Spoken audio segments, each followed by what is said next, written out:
Hi, it's Hayley Davidson from Crisis Action. My question's for Ibrahim. What's some of the advice that you give to the local humanitarian actors that you train to try to consistently prove that neutrality and impartiality when that's so often called into question? But also, do you find it, does it make it extra challenging when you're working with some of those actors and they become advocates and they become part of the peace process for them to then be saying that we're impartial and we're neutral when they're actually becoming advocates and becoming involved in that process? And how do you kind of square that? Are we taking a couple? Yeah, we're going to take a couple. Yes, go ahead. There's a second question behind you. Good. Thank you. Tanya Kisely at the Red Cross. My question is more around the mental health of local staff and volunteers. And by local staff, volunteers, I'm including healthcare workers, white helmets in Syria, volunteers with delivering relief and aid. So anybody working in country who is from that community. We understand that clearly within a protracted crisis like Syria, it is extremely difficult to provide mental health support, especially for extreme trauma cases. But and often it's not possible. But can somebody from the panel just maybe comment on what you would like to see ideally if this was a room full of donors or directors of organizations or UN agencies? What would you like to see more support for that is practical and feasible? Thank you. Okay, thank you. Is there one more question in the room? Yes, go ahead. Hi, my name's Niangla. I work for the Eyewitness Project. My question is kind of on the same line. I was going to ask, do the local humanitarian workers feel supported at all by the international humanitarian workers? Because I've heard a lot of divisions in the different risks. And what, if at all, can the international humanitarian organizations do to make local actors feel more supported by them? Okay. Thank you. I think we'll just take those three. Ibrahim, do you want to start? And one was addressed to you in particular. So the best way to prove that you're abiding by humanitarian principle is in practice, right? No matter how much you put that on paper, it's your actions that really speak louder than your words. And Syrian humanitarian actors prove that in different ways. So they prove that via access, where they can reach, or where they're willing to work. Because if one side does not allow them access, it does not mean that they're not neutral, but it means that this other side does not want them in. So their willingness to work wherever, the fact that they've proven that they were able to work through a crazy dynamics in Syria, especially in light of the kind of projects that are being funded. They're all like 3 months and 6 months, and it's very difficult to have an area of Syria under the control of the same group by the end of the stalk. And in that sense, they're able to negotiate access and sustain access in a way that's principled. So rather than just humanitarian principles and international humanitarian law being words that they say they abide by, it is the actual practical ways of doing so. So the access is the one side of the answer. The other side is being able to get international funding of very neutral actors. So we're not talking about those that have a stake in the conflict, but more of the nicer countries around and those who care about not being a party to a conflict, and so they fund those that they think would be able to work in a principled manner that would not make their donor a party to a conflict. So it's both the funding that they get and the way that they're able to operate that makes them prove that they are principled. But please distinguish that from the fact that they may not be allowed access. So the fact that one Syrian a humanitarian group cannot work in regime-held areas does not mean that they just want to support opposition, the population living in opposition. It's because they're not allowed to get in from the start. So that's the first question. And then the second question is things where it gets tricky. So how do they maintain neutrality? Well, it depends whether you're talking about ICRC's neutrality or MSF's neutrality, because they take very different approaches. It depends whether they're loud in the sense that they're objective. They're speaking against all perpetrators. They're speaking of the prevention of IHL breaches. Or you're talking about let's just be silent in order to get the more access. And there's no right and wrong. And right and wrong in either of these approaches. Obviously, there are states parties to the conflict that be looking out for a word that you say that you miss, and when you say it wrongly, they say, "Oh, a legitimate target right here. We've been bombing them before, but let's bomb them now again, and now we can get away with it." And that's what was basically our job in trying to thread that very careful line in which words they choose and they publicly speak in public arenas. Okay, great, thank you. If I could ask Najwa and Halima and Kinan to answer the second question from Tanya about mental health and the support required for local humanitarians. If we were sitting in a room full of donors, what would you tell them they needed? I'll go with the third one. Halima. All right. Najwa, why don't we start with you? Najwa? Yes, thank you. Regarding mental health, I think really there is a real need for mental health program in such situations. I will give an example of our local-led protection program that is being carried out by the Women's Association. We bring few women and we train them on different aspects of social protection, including psychosocial support to mostly the victims are women and children who have been seen, for example, the beloved one being killed in front of them or being seen horrible things happening in front of them. And actually this does not go only to the beneficiaries, it goes also to the humanitarian workers, national humanitarian workers who have been there with the people, who have been experiencing every single trauma that is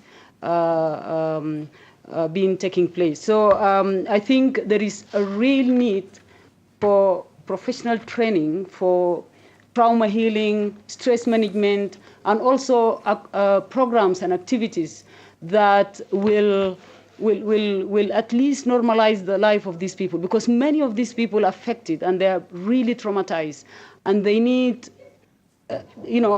one of the activities, for example, that the women carried out is to visit one of the women who, for example, lost her beloved one in an aerial bombardment and be with her. But then they need also to carry some of the gifts, small gifts, and go talk to her and show solidarity. At the same time, for children, for example, in school, we try to have activities with them on art, for example. So just to show them they are in a normal situation. But then when you ask them to do any artwork, they will just draw for you a Kalashnikov, or they draw an airplane dropping bombs on people, or a cow being killed by and all these kind of things. So already the mentality is being shifted to war kind of. So activities also on peace building, though we also made challenges talking about reconciliation, forgiveness, and all this in such situation, because someone will tell you, when my sister or my mother was cut into two parts and killed in such a brutal way, do you think there is any way that I can forgive that someone? You see? So it is a real process that we need to start from now, rather than waiting until it reaches really chronic situation, and then we will have a situation whereby I think a whole generation just being abnormal kind of human beings. Thank you, Najwa. Halima, do you have anything to add? Yes, actually I think she said it all, but however also we should start projects that initiate in terms of psychosocial counseling programs for local actors specifically, because if you look at how the UN and the international organizations, they have specific stress management, and whenever incidents happen they have a set of programs that these people have to go through for them to actually reduce the trauma healing and processing. So I would urge that maybe if donors are seated there as well and also they're watching, it's very, very and crucial as well for local actors to be given opportunities of such programs that should be integrated also in other interventions of programmatic that the local actors actually work upon. Okay, thank you. And Kinan, there was special reference made in this question to Syria and the particularly chaotic environment that it involves. What advice would you give to donors about mental health support? Yes, first I want to mention an experience that I faced. In 2011, in the end of December, I faced the first death in my work with the SARC. I was working as a in the first aid squad. So my first death, the first touch with the death, was in December 2011. In this day, I faced 3 deaths. 3 guys were dead by one checkpoint for the regime. That led me to stop eating for 3 days. After that, it was on a daily basis that we faced a dead bodies or horrible things happening with us. So I left Syria with dealing with 73 deaths. I didn't go to any psychological specialist or anything till I get out to Europe and Turkey, and I really have lots of problems because of that. And not only me, all my friends that face the same situations, that same horrible things. We still have lots of things inside us to tell us that we are humans. But when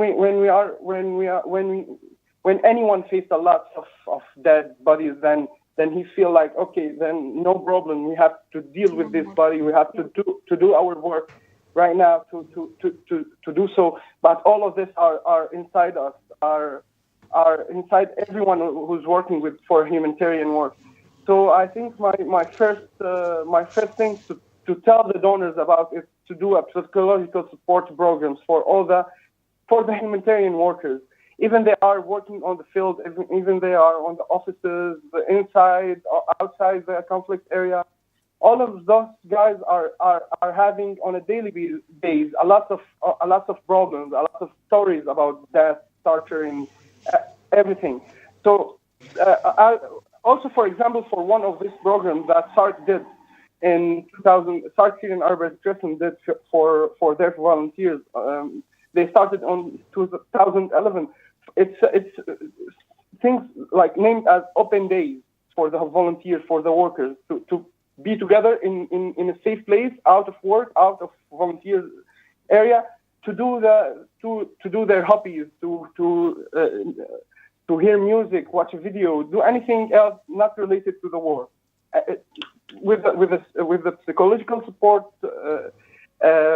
guys that help us, come from the ICRC, come from the IFRC, and I think it's clear for the donors that the need of the psychological support for all those workers, and it's not only for the workers, it's also for the beneficiaries and for the people who are making partners for the local NGOs, the communities. They all of those need support. Yes, one of my friends in rural Damascus was talking to me to do a psychological support and educational center in Daraya. Daraya, one of the hardest rich area in Syria right now. It's harder than Aleppo. He told me that, Kinan, we need to do an educational and psychological support. I know of all our kids in Daraya will be fighters in the future. In a few years, they will have Kalashnikov and fight. Then if we start with them right now with the education and psychological support, then we will face, in a couple of years, we will face fighters with education, fighters who have 5 or 6 years of education. It's better than fighters without education at all. that he told me that because he wants me to help him with this project. So the mentality of the people inside that, it changed a lot, to tell that we need the education to reduce the danger of fighters later. So Thank you, maybe Kinan. that can explain a lot of... Thank you for that very sobering account of what it's like and what you yourself and your colleagues are suffering from and continue to feel. If maybe I could just turn to the third question for a minute and go back to Nejwa on this one. Nejwa, do you feel as a local humanitarian actor and within a local organization, do you feel that you're supported by the international community? Why or why not? Actually, I would like to really be very open and frank here, and I would say personally, I really feel that the international community is not completely supporting us. For example, when the war broke out in 2011, all the international organizations that were supporting us left, evacuated their staff, and gone. So us, the national organization and the national staff from the international organization were left behind. And then we sat together and we agreed to move on and do whatever we can do, even if we cannot do anything because there is no resources. Standing in solidarity with our people, alone we can see it as an added value. So then we have been requesting for support. Apparently, it is very minimal. And in terms of, for example, logistics, all the vehicles that we are using to operate and run these risky operations are the newest one. I think it would be like 7 years old vehicle. So you will just move for 20 minutes, 30 minutes is breakdown. So if you are evacuating someone who is injured in an aerial bombardment, the bleeding alone will kill because the vehicle apparently break down on the way to the hospital before you reach and save the life of that victim. So this is one of the things that we are really urging the international communities and the donors to rethink it and equip the national organization, humanitarian workers, with logistical facilities that they are able to operate effectively and efficiently during such risky operations. Another thing is the capacity building, both institutional and also human resource. We needed to be trained on humanitarian principles and then contextualize it to our own context. So it's not really a paste and copy, but then we reflect on our local realities and see what is best for this kind of context and what can be adjusted to be, the best for the people themselves. And by this, I also mean involving the grassroots communities beneficiaries on the delivery of aid itself, so they are able to own it and protect it and also sustain it in the future. Because then, when the international community leaves, then we go back to zero because we don't really invest in capacity building of national local staff to take over in case emergency happen and the international are evacuated. For example, also facilities like having internet in the offices so you can communicate easily and communicate with donors, communicate with other colleagues in different offices or in different. So we all these kind of institutional and human resource capacity building is really needed for us to be ready for kind of any emergency. I wanted to say also regarding the trust, the donors normally say, because they are national organizations. Yes, I really don't want to be biased and say all the national organizations are really efficient and effective and everything. Yes, there is those cases that national organizations did not follow the humanitarian principles or international standard for humanitarian work. But then also there is those genuine national organizations that they are following the humanitarian principles, that they really lack support for them to intervene and save lives of people in emergencies. So that delegation of power and resources, I think, is needed for this kind of operation that we are working in. Another thing is also that in many conflicts, the voices of the people is rarely coming. So when we have these national organization or humanitarian workers that have been capacitated to voice whatever that is happening in the ground, the international community should be serious in pressurizing the conflicting parties not to target the humanitarian workers or the civil society who are willing to help and to intervene where the international organization cannot reach, because we have been a real target by helping, you know, our own people being targeted by aerial bombardment or be targeted by shellings because of us being left behind to assist in such situations. Great, thank you, Najwa. I wanted to sort of stop there so we could take a few questions from our online audience. They've been coming in.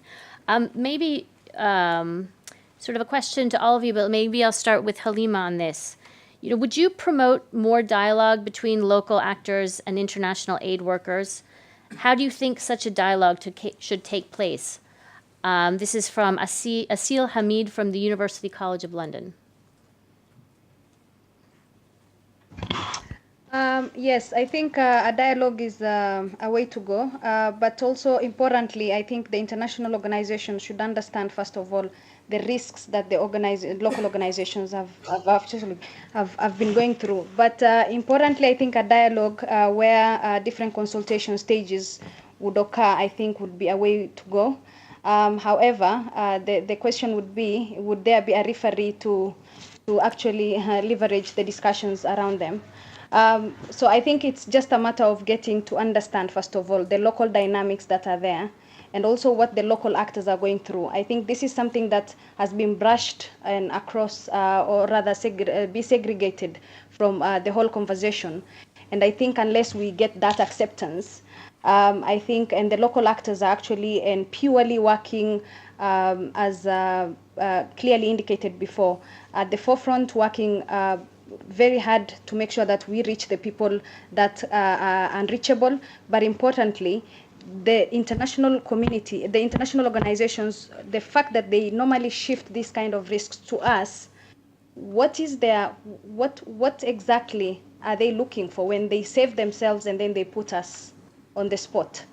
That will be a conversation to deal with at being the beginning of the conversation, but I think different consultation stages would be recommended. But I think as local actors, we are open to discussions and how to push ourselves and forward in terms of mitigating this kind of risk that we encounter.